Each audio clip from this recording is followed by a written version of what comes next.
In today's video, we're going to discuss two key concepts that you need to know for your real estate licensing exam: personal property and real property. All of that in this video.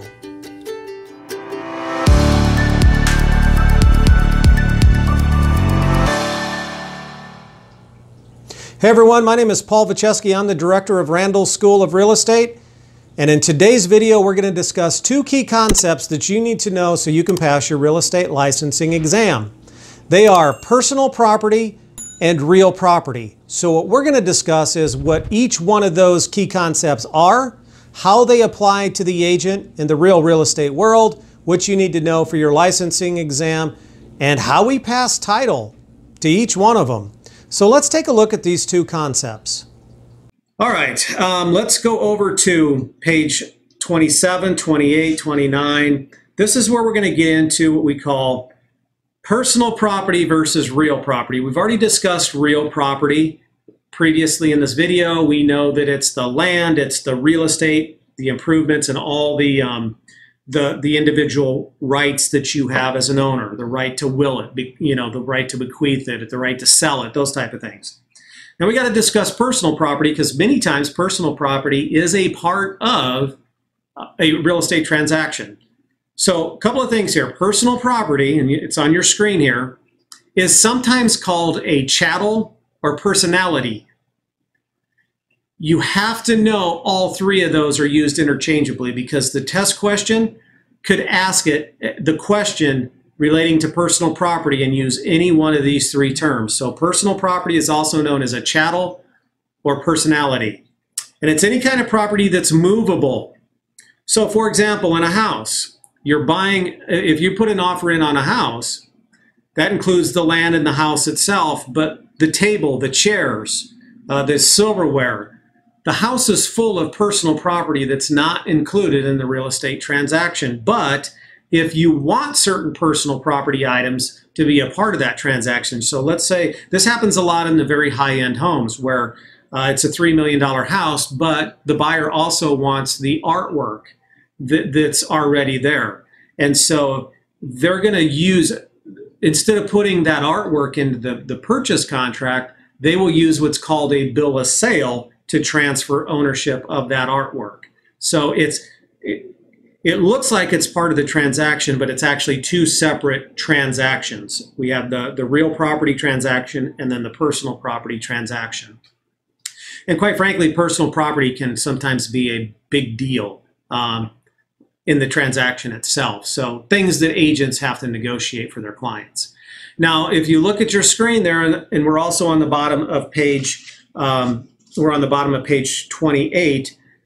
All right, I want to talk next about a couple of things on your screen called Fructus Naturalis, Fructus Industrials, and embellments. Now, Fructus Industrials are sometimes called embellments. Again, we have to know those words are interchangeable. So here's what I'm talking about. So when you buy a property, let's say you buy land and has an orchard on it, apple trees, it's an apple orchard. The tree itself is part of the real property, and that's going to transfer with title to the buyer. But there's crops that are on there, apples, or maybe you have a cornfield or soybeans. Those are called Fructus Industrials or embellments. They're considered personal property. So if I were to buy an apple orchard and I closed in July, well, the crop of apples have already started growing for that year. That means that title transfers in July to the new owner, but I, the old owner, have the right to come in and harvest those animals or the apples because they are personal property. Then the following year, that would then be, the apples would be the property of the new owner. Same thing with corn and soybeans and those type of things. Now, typically what happens is one of two options. If we were to close, let's say on 80 acres that has corn and soybean, what would happen is we would close in July, but the crops have already been planted. So the owner and I are going to negotiate who gets the crops and at what price. So that's typically done through a bill of sale. All right, moving on here. We have to talk about what's called fixtures and trade fixtures.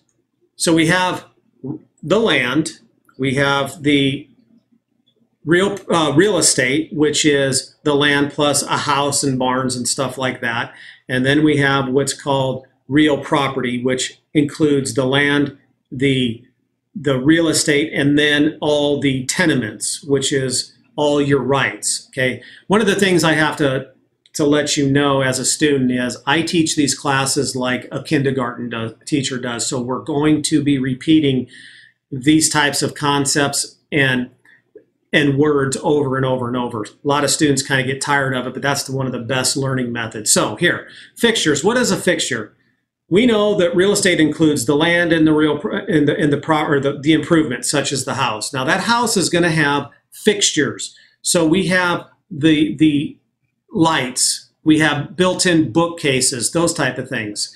So those are permanently attached to the property. That's considered a fixture. All right. So how does the law of fixtures? Let me give you an example. Let's say that you own a rental property, and when the tenant moved in, there was cabinets in there. Those cabinets are considered fixtures. So the tenant doesn't like the cabinets. So unbeknownst to the landlord, they take the cabinets out and put their own cabinets in, and they permanently affix it to the wall. Well, once it's been permanently affixed to the wall, those cabinets that the tenants paid for and installed now become part of the real property, and it becomes the property of the landlord. All right. Now, that's a fixture. Here's what a trade fixture is.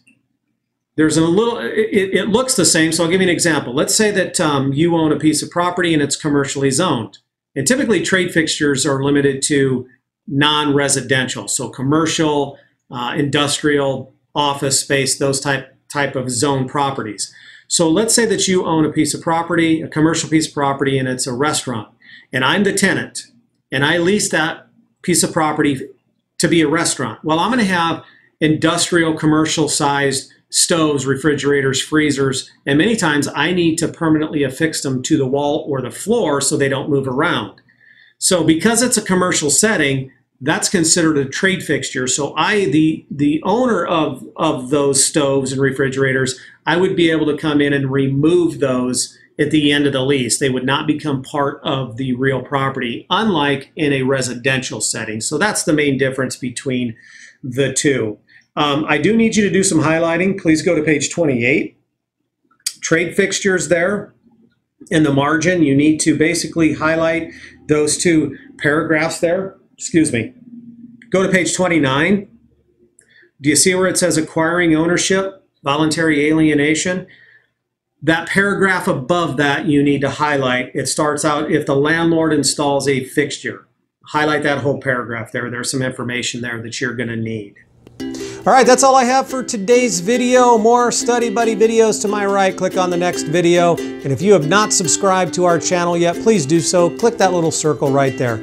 I will see you in the next video.